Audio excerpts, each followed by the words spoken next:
time for another Workbench update.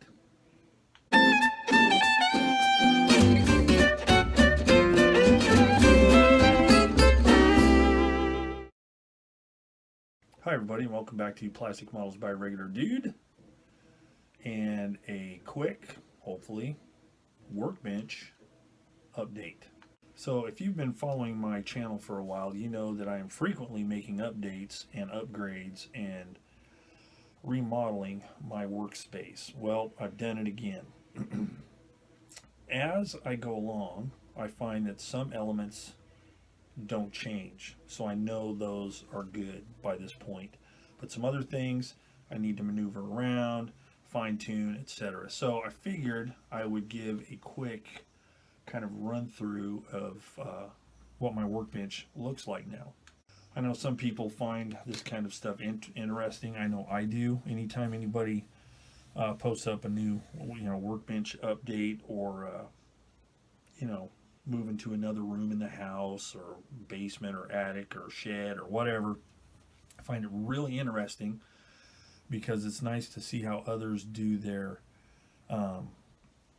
setup for efficiency or whatever they're trying to accomplish with it. So let me spin this camera around and we'll take a look. All right, so here it is. This is an overall view. I got my main build section there, and then over here I have my paint area. So let's start over here. So let's see, if you've seen the channel before, this up here has pretty much stayed the same for quite a while. I've got all my brushes, tools, condiments, everything like that where I want them, with plenty of space up here on the pegboard to hang sprues while I'm working on a project. Up here, let's get some more light. Up here is where I keep the stuff I don't use quite as much, or stuff that just I like to have kind of more out of the way. I'm probably going to move some of these alligator clip paint sticks down here onto this magnetic strip, but I haven't decided yet. Then I just have some trinkets and stuff like that up there, but this up here pretty much has stayed the same. Now down here, before I had one of those plastic rolling file cabinet drawer things that I kept all of my well, not all of my, but some of my supplies in. So like the top drawer, I've got my masking type stuff and anything related to that, masking tape, there's large masking sheets, more tape, circle cutter, my Infini easy cutting mat for cutting strips, stuff like that. And then if I have any masking kits for upcoming projects, masking sets, they're right there. Keep some models staged here for upcoming projects. Then down here I have all my plastic materials for when I have to scratch build things or whatever, sheets, a lot of photo etch spare stuff here, thread, wire, anything like that, again for scratch building, or ropes for tie downs, whatever. Down here, kind of my aircraft spare stuff with some pilot figures, weights for tricycle landing gear aircraft so they're not tail sitters. Down here, this is pretty much devoted to tracks because I've got all kinds of different individual link tracks, track related items here, tracks for projects that either I went with something else or upcoming. Then down here is just a lot of extra spare parts, some figure stuff, tow rope material, a barrel for an upcoming project, just extra more armor related stuff there. And right here, my keyboard drawer, no big deal, for monkeying around over here. So over here is where my laptop and computer screen are. I keep this Apple cord plugged in right here all the time. That's where I plug this phone in that I'm using to do this video. That's where I plug that in to transfer to there to make my videos. So then what I did is I only had one of these cabinets, so I got an extra one so I can get things a little more uniform. So in this drawer here is all my brush painting stuff, mostly Vallejo paint, and then the you know, extra stuff, glaze medium, retarder medium, airbrush flow improver, which I don't really need, but I have it. Then the next drawer, this is all weathering supplies, washes, pigments, clay-based washes, sponges for doing chipping effects, oils, and the thinners to go with them. Then we have this one here, which has got fillers. So I got sprue goo, surface primer, extra bottles of glue, some sanding sponges, Bondic, the ultraviolet activated adhesive. Then I've got my Mr. Surfacer stuff here, 500 and 1000, that I use for different things, mainly for adding texture to armor and stuff like that, filling in seams. Some sandpaper, all of my decal setting solutions, extra sanding sticks, PVA glue, more putties. Got Mr. White putty, I've got the Bondo putty, epoxy putty, Milliput.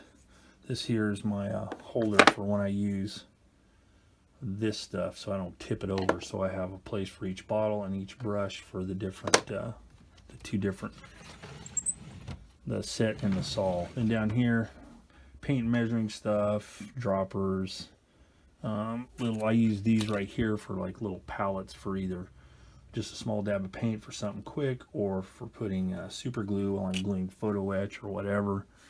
More measuring and storage containers here, and then small bottles in case I want to mix up some paint. And here we've got just basically this kind of a junk drawer. It's mainly tools, including, you know, these stencil type things, more sponge stuff. Whoops, more sponge stuff. My razor saw, extra clamps, more saws. This drill here, which is quite handy, drill bits, knife blades, extra cutters, and then this Leatherman multi-tool here in case I need pliers for something, if I need like a heavier knife blade. And then down here we have, this is all my decals and figures and figure parts. Now obviously I don't do figures much, but it's always there in the back of my head. But some of this stuff like helmets and gear and stuff like that is good for adding stowage. Then on the bottom drawer we have, this is really a junk drawer. This is what I use here for whenever I dunk a canopy in Future. If I've got scratches or I haven't sanded it quite well enough, that, you know, the seams and stuff, Future helps kind of clear it up. This big giant wrench here is for my CO2 tank, which I'll get to in a minute. Extra camera stands, protective masks for when I'm spraying, and my wet powder. And that is that one. Then we have the new one here. On top I've got this, it's just sitting on the turntable for no other reason. I've got some paint and reference materials here, mainly on P51s and stuff like that for the wing filling and all that. Got this cool book my son and daughter-in-law got for me, Aircraft Anatomy, which is very handy in knowing what things are called. And then this new edition here for a possible upcoming project, B17. Then here we've got more paint. So these are my metallics, my clears here, my different thinners and fluids, my meager collection of Mr. Hobby Aqueous paint, which should be growing soon now that they're available in the United States, the higher numbers that I need. Then I have one bottle of AK Real Color. I'll probably expand that as well. And the mask I'm currently using. Then a new addition to the paint stable, MRP paints, and one bottle of SMS. But I made this little thing in here real quick in the old shop, just so I could put the paint to keep them kind of somewhat separated. And we have the Tamiya paints. This is an example of those small bottles I have. I can make up mixes for different things, so I have extra in case I need to touch anything up. And we have Mission Models paints. I had a real struggle with these for a while, but I've got them to work, and so I do use them from time to time, and they seem to work pretty good, especially thanks to some help I got from John at Model Paint Solutions on how to thin the stuff. Then we've got my extra airbrush parts and airbrush cleaning set, more airbrush cleaning stuff, and then my extra bulk bag of pipettes. And then back in the back there, you can see there's another airbrush. I never can remember what it's called. Then we have this double deep drawer. It's supposed to be 2 singles, but I took one of the bottom panels out and kind of screwed them together here to make a deep drawer, so I could put all of these taller bottles in and not have them just sitting around on top up here. So that was one of the things that was really bugging me, just having all those big bottles just hanging out on top of the counter and stuff. It was a real pain. Then the heart of the operation for airbrushing. This is my CO2 rig. It is a 5-pound bottle, and it lasts quite a long time, even considering how much paint, primer, clears, and all the cleaning that I do. It works really good. The regulator, all that business.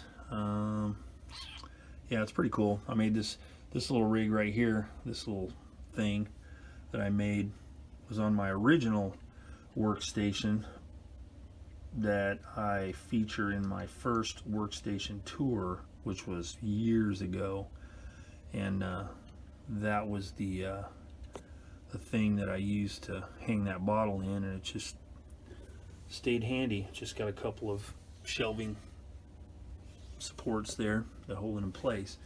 And then the newest addition to my paint rig is this here paint booth, and when I'm using it, I just crack the window, stick the vent in the window, close the window, hold it in place, and it works really good. This right here is what's allowed me to start using this stuff here. So I'm really stoked. I'll use this turntable to put my whatever project I'm working on so I can spin it around. And that's the rig right there. It wasn't very much. I bought it on Amazon, and really stoked with it. Airbrush holder, cleaning pot, a new item on the bench, and yeah, so there you go. That's pretty much the workstation. So this part over here,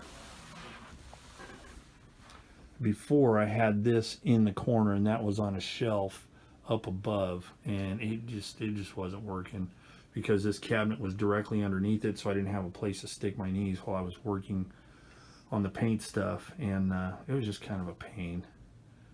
It was actually it was on this one. This one was in that corner, and I had the plastic deal over here. So by adding this and moving this over to here, I increased my drawer space so I can keep my work area, my workspace, more organized, which is very importante to this cat. I cannot stand a messy workstation. It just drives me nuts. But anyway, that is it. That is the workstation as it sits. So there you go, folks. That is the workstation tour, version 5 or 6 or 7.1. I don't know. I've done it quite a few times. and I get it a little bit more the way, get a little bit closer to perfection every time. My wife thinks it's pretty funny because she's at her desk, which is over here for work, and she sees me sitting here just kind of looking around and staring blankly at my area. She says something like, so what are you getting ready to change now? Sorry, babe, can't help it. So anyway, that's it. So, hope you enjoyed that little tour of Plastic Model Dude's work area. Hopefully it gave some of you some ideas if you need them. So, if you have any comments, want to say anything about it, put them in the comments section down below. Let me know what you think. And yeah, so until the next time I do it, that's all for this Workbench tour. So thanks for watching Plastic Models by a Regular Dude. If you liked the video, hit the like button. If you haven't subscribed yet and you want to see some model building stuff, shenanigans, hit the subscribe button. So until next time, thanks for watching Plastic Models by a Regular Dude, and I will see you all later.